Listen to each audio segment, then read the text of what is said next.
नमस्कार दर्शकों, मैं हूं दिलीप जगवानी और आप मेरे साथ देख रहे हैं लोकसभा टीवी। आइए खबरें देखते हैं विस्तार से। कानन पेंडारी जू में वायरस की चपेट में आए बाघिन रंभा के एक शावक मेतान की मौत हो गई। वहीं इस वायरस की चपेट में आए दोनों मादा शावक आनंदी और दिशा के स्वास्थ्य में सुधार आया है। पिछले साल अप्रैल में कानन पेंडारी जू की बाघिन रंभा ने 4 शावकों को जन्म दिया था। चारों शावक स्वस्थ और मां के साथ ही केज में नजर आ रहे थे। इसी बीच नर शावक मितान के शरीर का तापमान बढ़ा, इसके साथ पतला दस्त भी होने लगा। बुधवार की सुबह जब जू कीपर सफाई करने के लिए केज में पहुंचा तो शावक की मौत हो चुकी थी। पोस्टमार्टम में वायरस से शावक ग्रसित होना पाया गया, लिहाजा दूसरे शावकों की जांच की गई, जिसमें मादा शावक आनंदी और दिशा भी इसकी चपेट में मिले।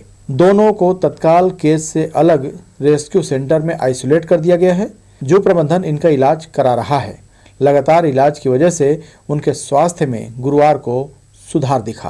पिछले अप्रैल में 4 शावक बॉर्न हुए थे, उसमें से 3 फीमेल और 1 मेल था।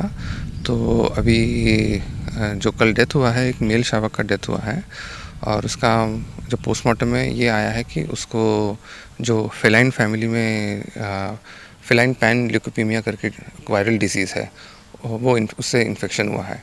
तो अभी उसके लिए फिर हमने ये किया है कि काफ़ी इन्फेक्शियस डिसीज़ है, इसलिए जो बाकी 2 शावक है उनको हमने आइसोलेट कर लिया है और उनका ट्रीटमेंट चल रहा है। तो उसमें से 2 शावक का भी मतलब टेम्परेचर कल थोड़ा हाई था और उसको फिर आईवी से उसका ट्रीटमेंट चल रहा है। आज अभी टेम्परेचर थोड़ा स्टेबलाइज हुआ है और तीनों बचे हुए शावक जो है उसको कंटिन्यूसली 24/7 वो मॉनिटर कर रहा है उसको।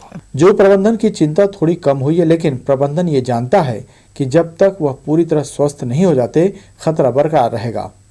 तीसरी शावक रश्मि वायरस से बच गई है, लेकिन एक जू कीपर पूरे समय उसकी निगरानी पर लगा हुआ है ताकि जरा भी तबीयत खराब दिखे तो तत्काल उसे भी इलाज दे दिया जाए। हालांकि अब तक वो स्वस्थ है।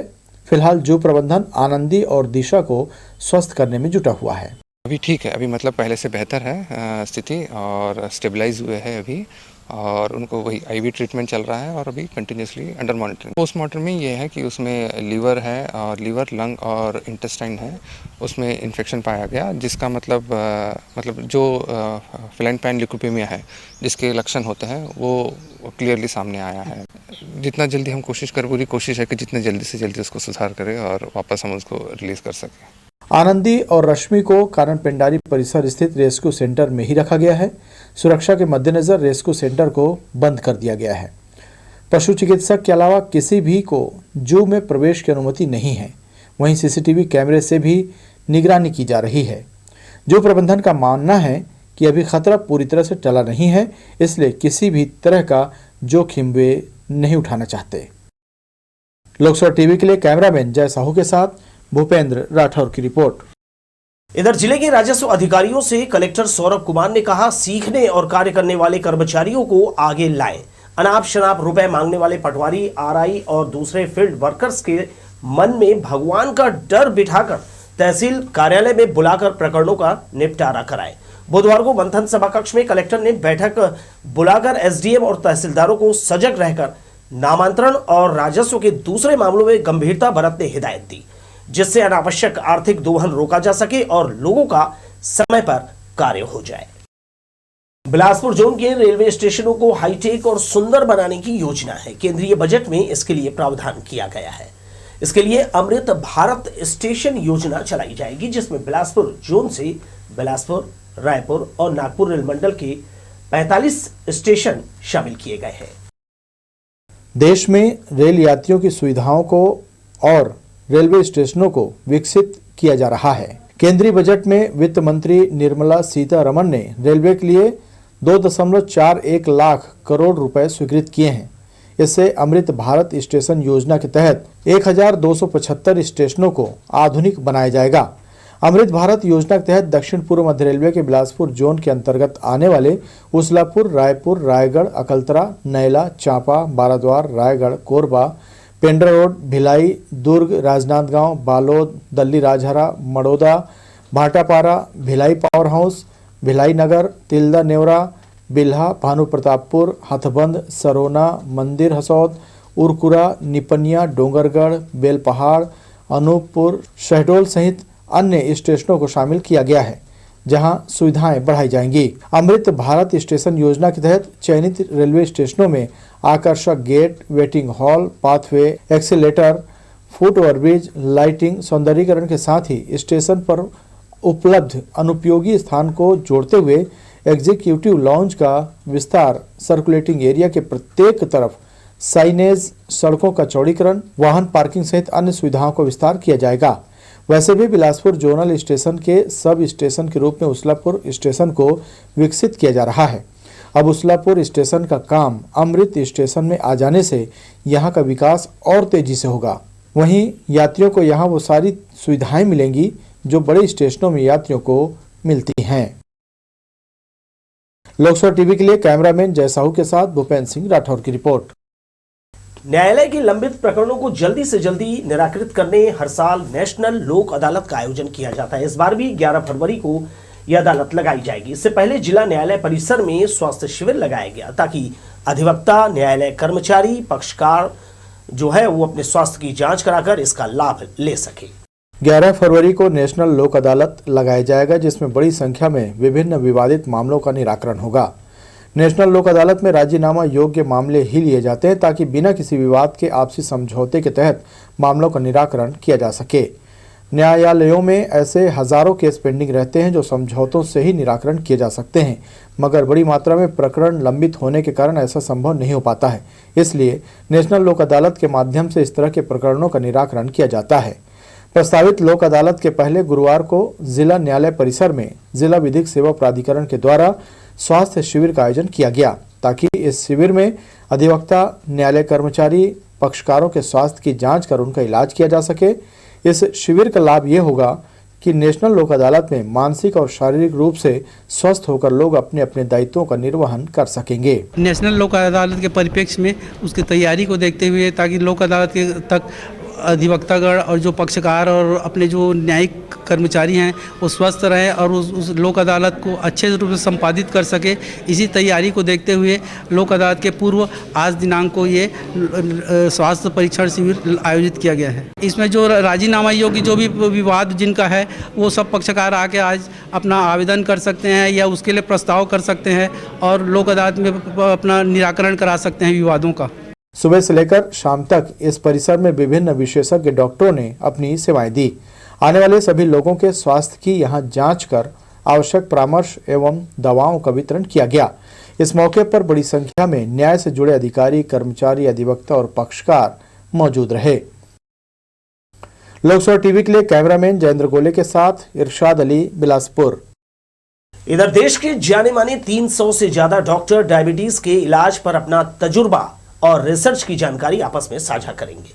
4 और 5 फरवरी को यह वार्षिक सम्मेलन बिलासपुर में होगा। प्रेस कॉन्फ्रेंस में चिकित्सकों ने ग्रामीण इलाकों में मधुमेह रोगियों की बढ़ती संख्या पर चिंता जताई है। बाकी रोगों के मुकाबले भारत में मधुमेह रोग तेजी से पैर पसार रहा है। अनुवांशिक से कहीं ज्यादा जीवन शैली में लापरवाही से इसके रोगियों की संख्या लगातार बढ़ रही है। मधुमेह रोग की रोकथाम और इलाज के नए तरीके इजाद करने पूरे विश्व में रिसर्च हो रहे हैं। इसे सामुदायिक स्तर पर पहुंचाने हर साल डॉक्टरों का सम्मेलन किया जाता है। इसी कड़ी में बिलासपुर में 2 दिवसीय कार्यक्रम 4 और 5 फरवरी को होने वाला है, जिसमें कई ख्याति प्राप्त डायबिटीज विशेषज्ञ समेत 350 डॉक्टर शामिल होंगे। इसका उद्देश्य डॉक्टरों का आपस में अनुभव शेयर करना है, जिससे इसका लाभ रोगियों को मिल सके। सम्मेलन की जानकारी आयोजन टीम के डॉक्टर प्रवीण कालविट, डॉक्टर अभिजीत रायजादा ने प्रेस कॉन्फ्रेंस में दी। विभिन्न सेशंस में वो पार्टिसिपेट करेंगे और सभी एक्सपर्ट्स लोगों द्वारा जो उनको जानकारी दी जाएगी उस जानकारी का उपयोग वो अपने दैनंदिन जीवन में करके ग्रामीण अंचल के, शहरी अंचल के सभी पेशेंट्स का इलाज बेहतरी से करने के लिए वो संकल्पित हो जाएंगे। इसका नाम हम कहते हैं अपग्रेडिंग स्किल्स ऑफ ट्रीटमेंट। मतलब आपको मधुमेह का इलाज तो आता है, ABCD में से कोई भी दवाई आप उपयोग कर सकते हैं, पर अगर आपको ABCD के बदले में और अच्छी दवाई अगर आपके पास उपलब्ध है तो वो कैसे उपलब्ध होगी, वो कैसे काम करेगी और उसका एडवांटेज क्या है, ये जो नई नई मॉडर्न इन्फॉर्मेशन है ये पेशेंट्स तक पहुंचना ज़रूरी होता है। तो स्नेह सम्मेलन में इस तरह के वार्षिक कॉन्फ्रेंस, साइंटिफिक संगोष्ठियाँ जो होती है, साइंटिफिक मीटिंग्स की जो होती है, इसका पर्पज़ एक ही है कि शेयरिंग ऑफ नॉलेज। मधुमेह रोग के इलाज के लिए डॉक्टरों में स्किल बढ़ाने, आपस में नवीनतम जानकारी साझा करने इस सम्मेलन में अलग अलग विषयों पर चर्चा की जाएगी। मरीजों में कारगर नई दवाएं, उन्हें दी जाने वाली सलाह और रोकथाम के उपायों पर विशेषज्ञ डॉक्टरों का व्याख्यान सम्मेलन का अहम हिस्सा होगा। प्रेस कॉन्फ्रेंस को डॉक्टर पवन अग्रवाल और डॉक्टर विजय कुपटकर ने भी संबोधित किया। कैमरामैन राजा खान के साथ दिलीप जगवानी, लोकसभा टीवी, बिलासपुर। 17वीं छत्तीसगढ़ स्टेट ताइक्वांडो प्रतियोगिता का समापन उत्साहपूर्वक किया गया। जिला खेल परिसर में विभिन्न आयु वर्ग में ताइक्वांडो के मुकाबले हुए। समापन अवसर पर बिल्हा विधायक धर्मलाल कौशिक ने विजेता खिलाड़ियों को मेडल पहनाकर उनका उत्साह बढ़ाया। छत्तीसगढ़ राज्य ताइक्वांडो एसोसिएशन के तत्वाधान में 3 दिनों तक चले प्रदेश स्तरीय आयोजन में 330 खिलाड़ियों ने अपने खेल कौशल का प्रदर्शन किया। श्री कौशिक ने आयोजन दल को बधाई दी। इसके साथ ही विभिन्न जिलों से आए खिलाड़ियों ने विदाई ली। तिफरा में बीते दिनों बछेरा तालाब का सौंदर्यीकरण किया गया। इससे पहले ये तालाब गंदगी और नशेड़ियों का अड्डा बन चुका था और इस नाम से भी पहचाना जा रहा था, मगर अब यहाँ की तस्वीर बदल गई है। तालाब के रूप में पर्यटन के क्षेत्र में इसे बड़ी सौगात मिली है और वार्ड के लोग काफी खुश हैं। शहर से लगे तिफरा वार्ड क्रमांक 7 में मूलभूत सुविधाओं के साथ ही कई विकास के काम किए जा रहे हैं। बछेरा तालाब का सरोवर धरोहर योजना के तहत सौंदर्यीकरण किया गया है।